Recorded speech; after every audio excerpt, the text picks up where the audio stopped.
Blackhead prevention works best when it is gentle, steady, and realistic, because blackheads usually develop slowly as oil, dead skin cells, sweat, leftover product, and ordinary daily friction collect around the opening of the pore over time.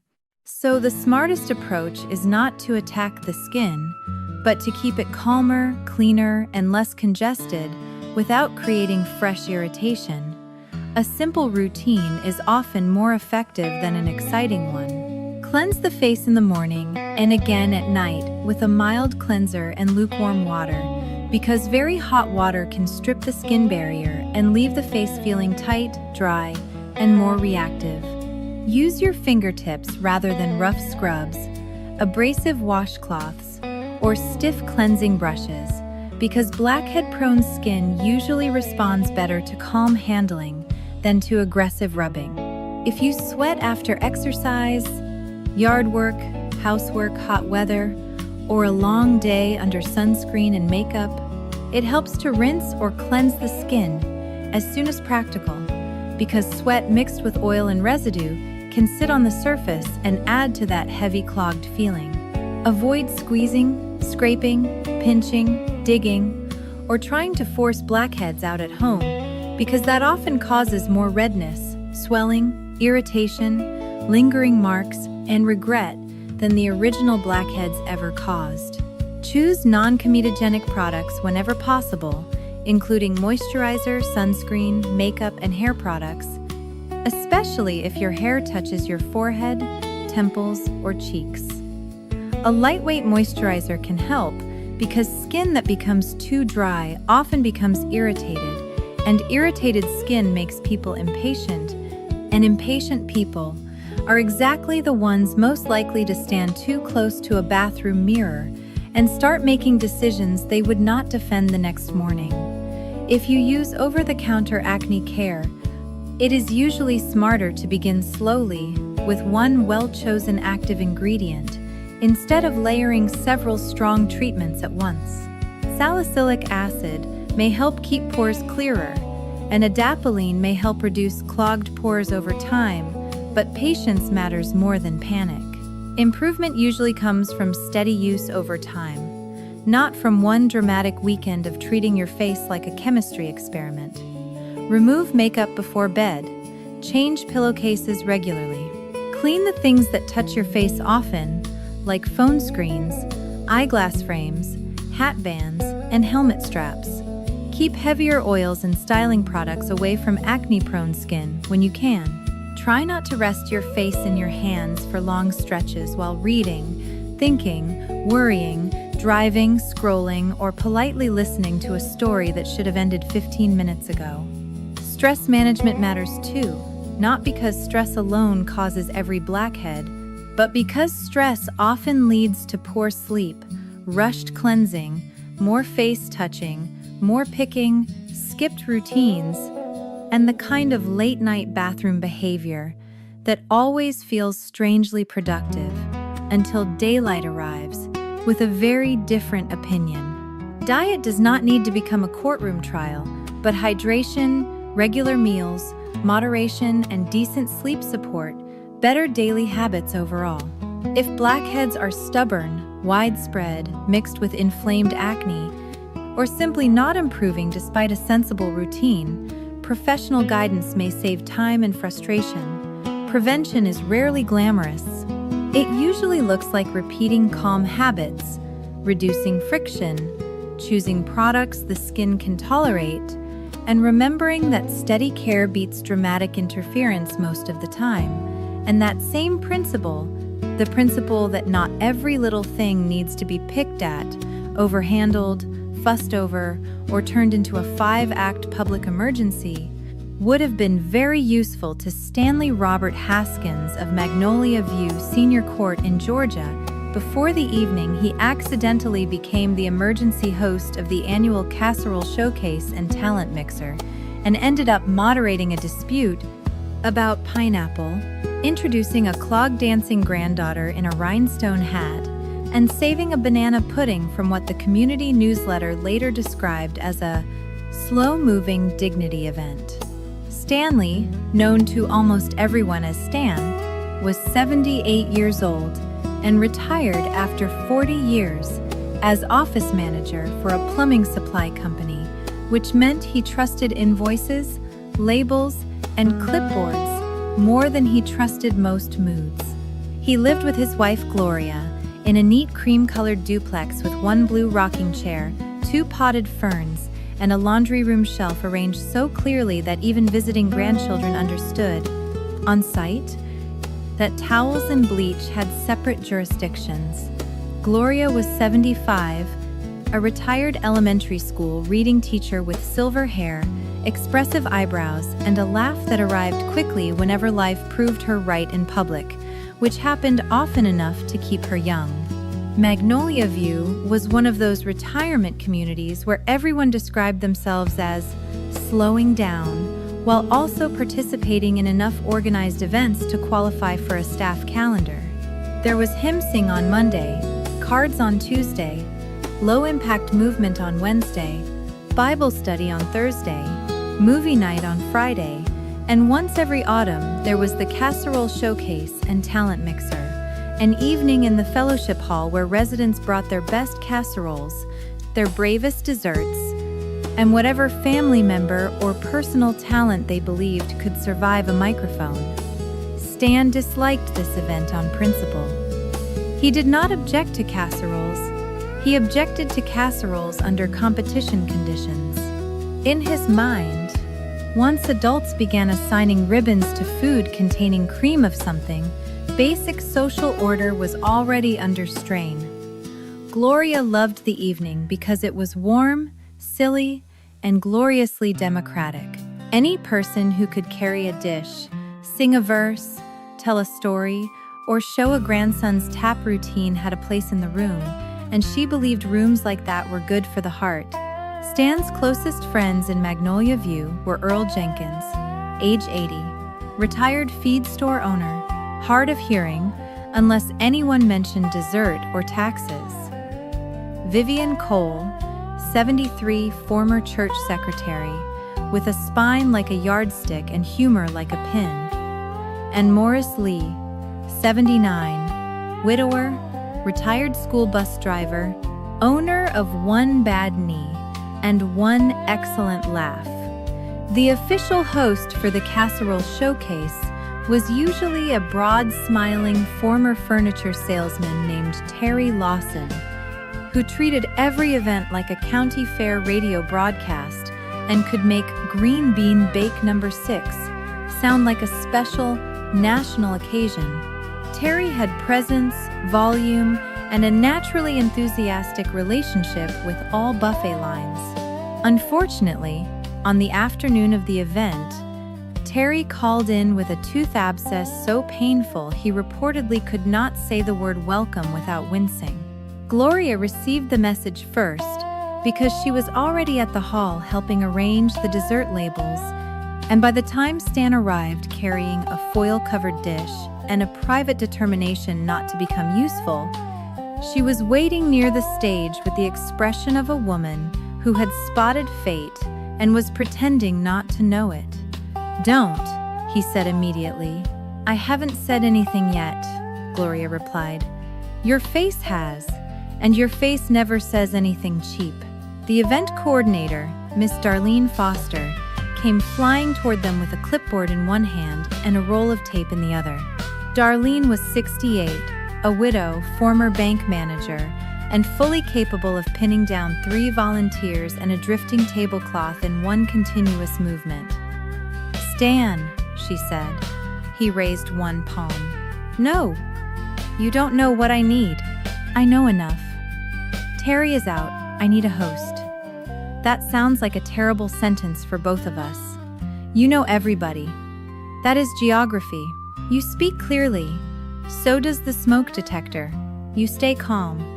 Earl, passing behind them with a tray of tea glasses, barked a laugh. "No, he doesn't. He stays organized. That's much better." Vivian added without looking up from her label cards. "He also sounds judgmental in a way audiences trust." Gloria, who should have defended him if justice were real, instead said, "He does have a very good microphone voice." Stan turned toward her with the slow, exhausted betrayal of a man whose last neutral witness had just flipped for the prosecution. Darlene handed him the mic and a stack of cue cards before resistance could organize itself. "Perfect. You just welcome people, introduce the casserole categories, announce the talent acts, and keep the dessert table from becoming a weather system." "The fact that you had that sentence ready is the opposite of comfort," Stan said. But by 6:30, there he was on the little platform at the front of the fellowship hall, wearing his good button-down shirt, one expression of moral inconvenience, and a clip-on microphone he already distrusted. The hall itself looked like Southern optimism had taken visible form. Round tables were covered in checkered cloths. String lights glowed along the side walls. A hand-painted sign, reading "Bring a dish, bring a smile," hung over the stage with a slight lean that Stan noticed immediately and silently classified as hostile. Along one wall stretched the casserole tables with categories for classic, creative, comfort, and church favorite. Along the other wall sat desserts, layer cakes, banana pudding, peach cobbler, lemon bars, one pecan pie with the posture of royalty, and a suspiciously tall trifle no one could quite explain without using the phrase, "It came together at the last minute." Children visiting grandparents zipped between chairs. A teenager tested the portable speaker with half a line of old Motown before being gently shut down by Darlene's stare. Stan tapped the microphone. It squealed once. He frowned at it. "Good evening," he said. "If you can hear me, that's promising. If you cannot, please sit beside someone with stronger hearing and weaker opinions." The room laughed immediately. Even Stan seemed slightly annoyed that this had worked so well. He continued, "Welcome to the annual Casserole Showcase and Talent Mixer. We ask only a few things tonight. Please do not touch dishes before judging. Please keep children clear of cords, crock pots, and hot coffee. And if your casserole contains a mystery ingredient, I recommend moral courage at the label table." Bigger laugh. Gloria sat down at table 4 beside Vivian and gave her a look that said, "Here we go." The first round of announcements was easy enough. Stan introduced the categories, explained the judging cards, reminded everyone that church favorite was a culinary classification and not a campaign slogan, and then opened the casserole walkthrough. As people moved up to inspect the entries, he described them in the flat, practical tone of a man filing reports on excellent nonsense. Entry 3, Classic Tuna Bake, appears honest and well fortified. Entry 7, Chicken Rice Surprise, contains enough cheese to count as optimism. Entry 9, Creative Category, includes tater tots and what I pray has a coherent explanation. The crowd loved him. They loved him because he sounded like a man reluctantly translating public joy into something almost official. And for older Americans, that is comedy gold. Soon, even the people who had only come to eat and clap were leaning in toward the stage, waiting to hear what he would say about a squash casserole with a pecan crust or a broccoli dish that looked like it had seen war and survived. Then came the pineapple dispute. It began at the creative category table, where two nearly identical casserole dishes stood side by side, one entered by Miss Bernice Howell and the other by a retired dental hygienist named June Annette. Bernice's dish contained ham, cheese, crushed crackers, and, disastrously, pineapple. June Annette saw the card, inhaled sharply, and said, loud enough for 6 nearby people to hear, "Fruit has crossed a line." Bernice drew herself up. "It's a sweet, savory balance." "It's confusion," June Annette said. Someone called for Stan. He approached with all the energy of a man who knew from the first word that no good sentence would come next. "What is the issue?" he asked. Bernice pointed at June Annette with a serving spoon. She is publicly insulting my casserole. I am privately insulting your casserole, Junanette corrected, but your pineapple made it visible. The surrounding table of seniors nearly folded over laughing. Stan studied the dish, the card, the women, and then said into the microphone, because by now he understood that half his authority came from not lowering his voice when trouble deserved witnesses. Ladies and gentlemen, this is not a fruit dispute. This is a border issue. The room exploded. Even Darlene had to turn away from the raffle tickets to laugh. Bernice tried not to smile. Junanette lost the battle entirely and laughed into her napkin. Stan continued. The committee recognizes that pineapple remains legal. It does not, however, grant immunity from comments. That line traveled around the room like a warm wind. People repeated it at the punch bowl. People repeated it at the pie table. Earl nearly choked on a cracker repeating it to Morris. The event, which had begun as a charming fundraiser, was now becoming the kind of evening communities build myths around, and it was only getting started. The talent portion began after the first judging round. A little girl named Ellie sang "You Are My Sunshine" in a sequined cardigan and forgot half the words but none of the confidence. Stan introduced her by saying, "Please welcome a performer younger than my thermostat and much braver." Then came a harmonica duet, a grandfather-grandson magic act, and a teenage clog dancer in a rhinestone hat, whose tap board had been placed too close to the stage edge by a person with no imagination for consequences. Stan saw it, frowned, and announced, "Before we begin, if the board shifts and anyone's hat becomes airborne, I would like the minutes to show I objected in advance."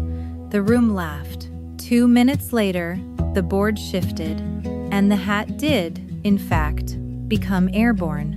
It flew in a clean, sparkling arc straight into the lap of a widow named Mrs. Kramer, who caught it with the reflexes of a woman who had once raised 3 boys and a Labrador.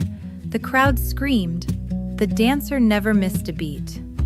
Stan took one step forward and said, "Excellent recovery by both performer and civilian." Another eruption.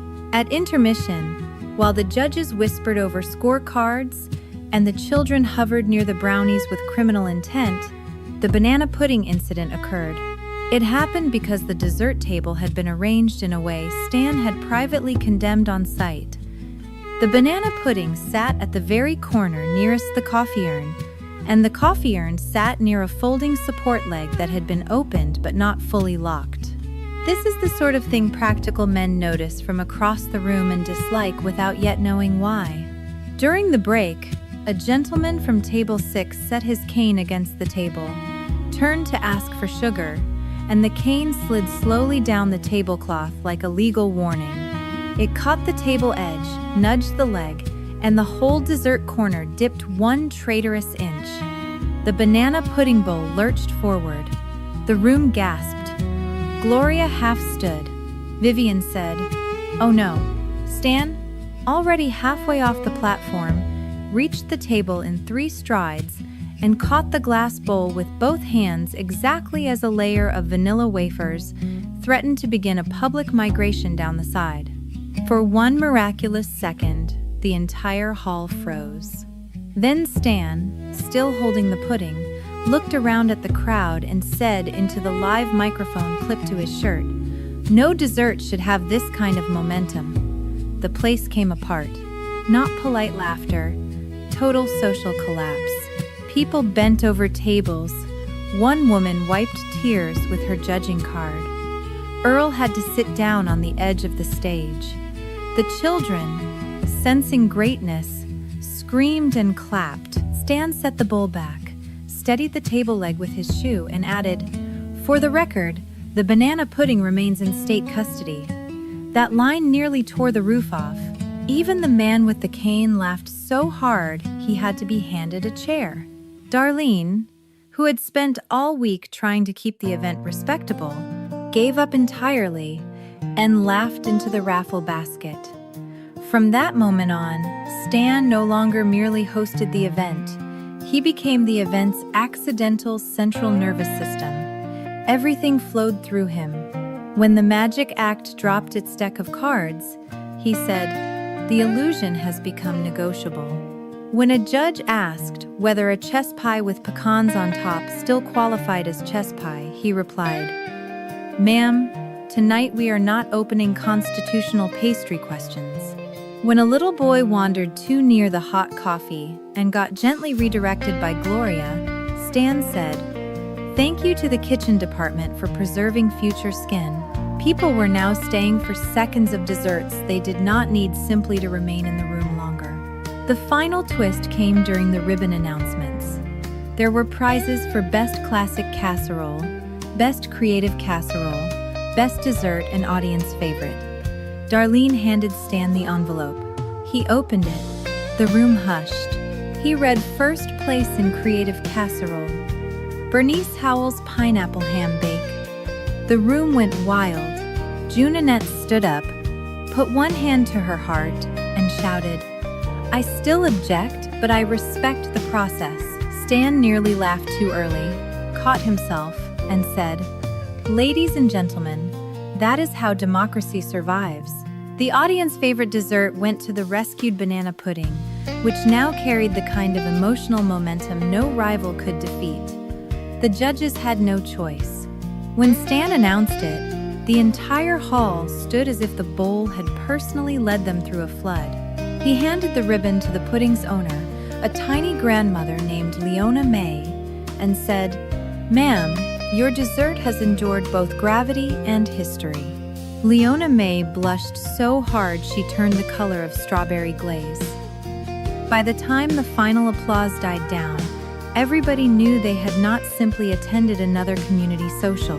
They had been present for one of the evenings that would be retold in hallways, on porches, over coffee, and in small exacting variations for years.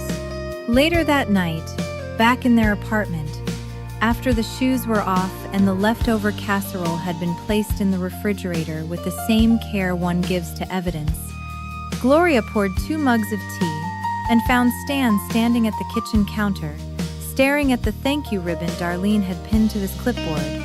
It read, "Emergency host, exceptional control." "You know what my favorite part was?" Gloria asked. He exhaled slowly. "There are too many possible answers. No, my favorite part was when you stopped trying to stay above the room and started carrying it." He looked at her, then down at the ribbon again. "I don't think I meant to do that. That's why it mattered." He was quiet for a moment. Then he said, "Funny thing is, once the pudding almost fell, I stopped trying to preserve my dignity." "Yes, and then everything got easier." "Yes, I don't enjoy how often you're right." Gloria smiled over her tea. "That's because you married me for my music and stayed for my judgment," he laughed. Then, after a pause, he said, "You know, it's not so different from skin." Gloria laughed before he even finished. "No, absolutely not. We are not comparing blackheads to a banana pudding rescue. Why not? Same principle. People see a small problem. They squeeze, scrub, overdo, turn it into a much larger event than it ever needed to be. Better to be steady, gentle, and stop before dessert requires state intervention."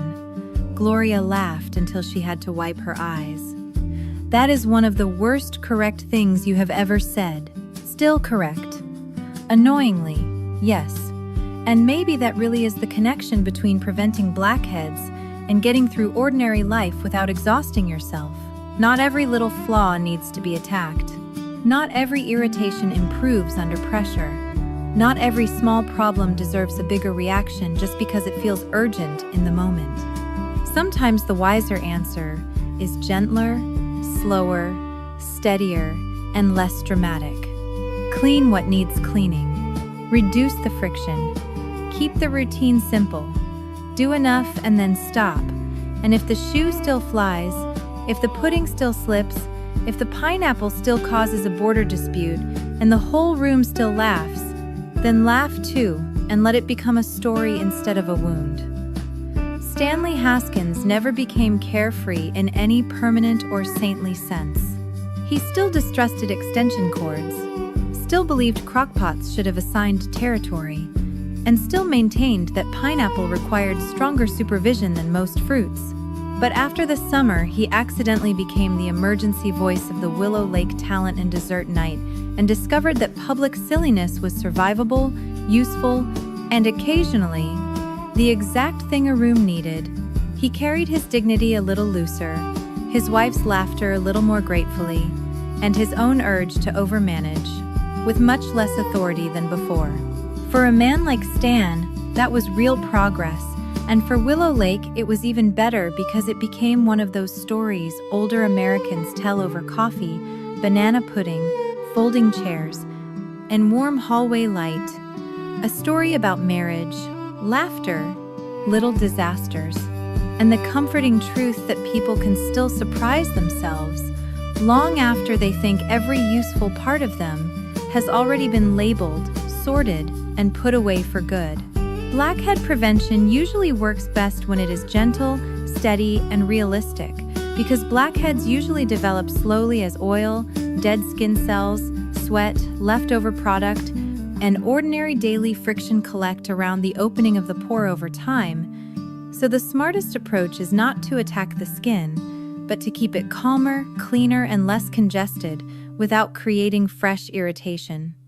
A simple routine is often more effective than an exciting one. Cleanse the face in the morning and again at night with a mild cleanser and lukewarm water, because very hot water can strip the skin barrier and leave the face feeling tight, dry, and more reactive. Use your fingertips rather than rough scrubs, abrasive washcloths, or stiff cleansing brushes, because blackhead-prone skin usually responds better to calm handling than to aggressive rubbing. If you sweat after exercise, yard work, housework, hot weather, or a long day under sunscreen and makeup, it helps to rinse or cleanse the skin as soon as practical, because sweat mixed with oil and residue can sit on the surface and add to that heavy, clogged feeling. Avoid squeezing, scraping, pinching, digging, or trying to force blackheads out at home, because that often causes more redness, swelling, irritation, lingering marks, and regret than the original blackheads ever caused. Choose non-comedogenic products whenever possible, including moisturizer, sunscreen, makeup, and hair products, especially if your hair touches your forehead, temples, or cheeks.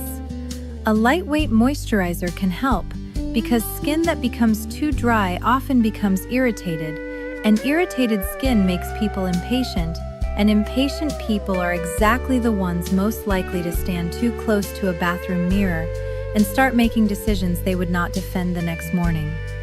If you use over-the-counter acne care, it is usually smarter to begin slowly with one well-chosen active ingredient instead of layering several strong treatments at once. Salicylic acid may help keep pores clearer, and adapalene may help reduce clogged pores over time. But patience matters more than panic. Improvement usually comes from steady use over time, not from one dramatic weekend of treating your face like a chemistry experiment. Remove makeup before bed. Change pillowcases regularly. Clean the things that touch your face often, like phone screens, eyeglass frames, hat bands, and helmet straps. Keep heavier oils and styling products away from acne-prone skin when you can. Try not to rest your face in your hands for long stretches while reading, thinking, worrying, driving, scrolling, or politely listening to a story that should have ended 15 minutes ago.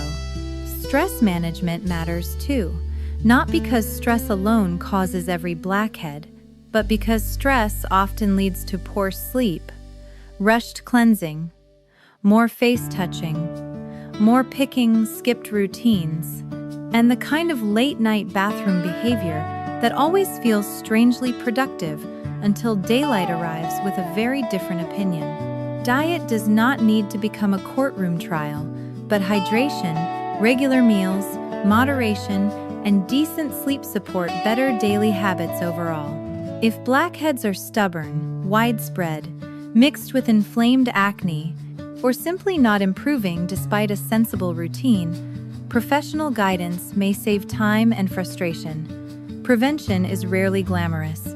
It usually looks like repeating calm habits, reducing friction, choosing products the skin can tolerate, and remembering that steady care beats dramatic interference most of the time.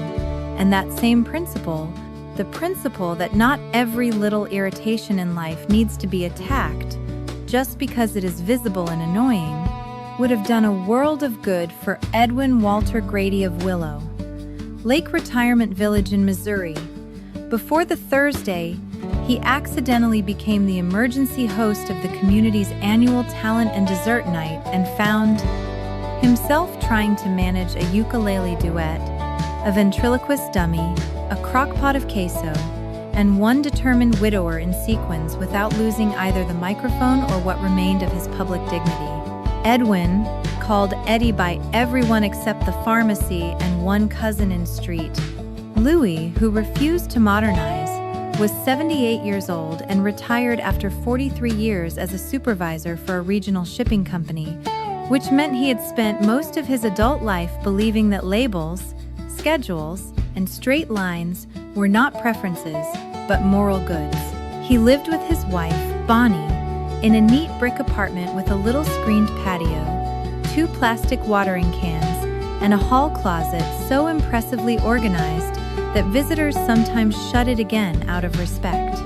Bonnie was 75, a retired music teacher with silver curls, quick wit, and the easy patience of a woman who had long ago learned that if a husband complains about disorder often enough, fate will eventually assign him a whistle. Willow Lake Retirement Village was one of those cheerful Midwestern communities where everyone claimed they no longer liked fuss, and then spent half the month attending events involving bunting, raffle tickets, and potato salad.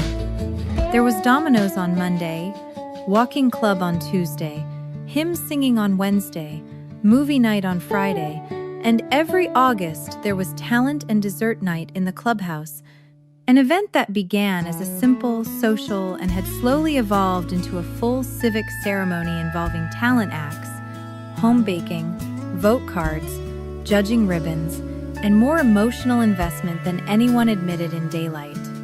Eddie disliked talent and dessert night on principle. He did not object to music. He objected to amateur music near extension cords. He did not object to pie.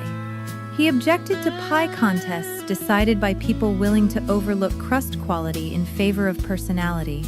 He claimed the whole evening was what happens when sugar and public encouragement form a conspiracy.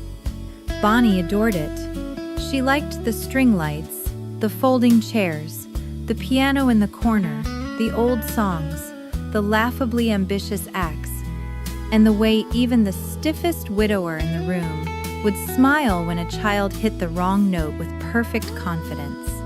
Eddie's closest friends in Willow Lake were Gerald Barnes, age 80, retired tire dealer, hard of hearing whenever anybody asked him to lift anything but miraculously sharp during gossip.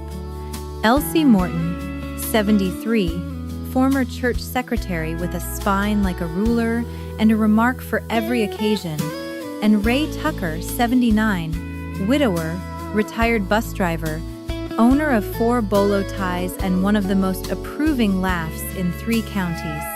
The official host of Talent and Dessert Night was usually a cheerful former radio advertiser named Stan Calloway, who wore plaid jackets, spoke in a polished county fair boom, and considered no applause too small to request twice. Stan had a voice made for microphones and an ego built entirely out of coupons and confidence.